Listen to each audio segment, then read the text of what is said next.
Software engineer எதிராக chef 15 வருஷத்துல யாரு அதிகமா சம்பாதிக்கிறாங்க வாங்க பார்க்கலாம்.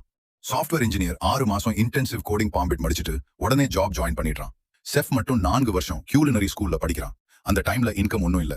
கிராஜுவேஷன் முடிக்கும் போது அவனுக்கு $60,000 ஸ்டூடெண்ட் லோன் டெப்ட் இருக்கும்.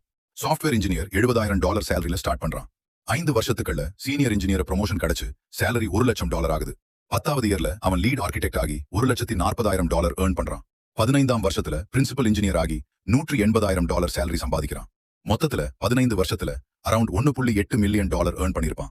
செஃப் ஃபைனலி லைன் குக்க ஜாப் ஸ்டார்ட் பண்றான். சேலரி $45,000. 5 வருஷத்துக்கு அப்புறம் சூ ஷெஃப் ப்ரமோஷன் கிடைச்சு சேலரி $75,000 ஆகுது. 15th இயர்ல எக்ஸிகியூட்டிவ் ஷெஃப் ஆகி சேலரி $110,000 ரீச் பண்ணுது. ஆனா ஸ்டூடெண்ட் லோன் பேமெண்ட்க்கு ஆல்மோஸ்ட் $1,00,000 போயிடும். அதனால அவனோட டோட்டல் ஏர்னிங் அரௌண்ட் $8,50,000 தான். முடிவுல பார்த்தா சாஃப்ட்வேர் இன்ஜினியருக்கு செஃப் விட $9,50,000 அதிகமா வருமானம் கிடைக்கும். அப்போ உங்க சாய்ஸ் என்ன?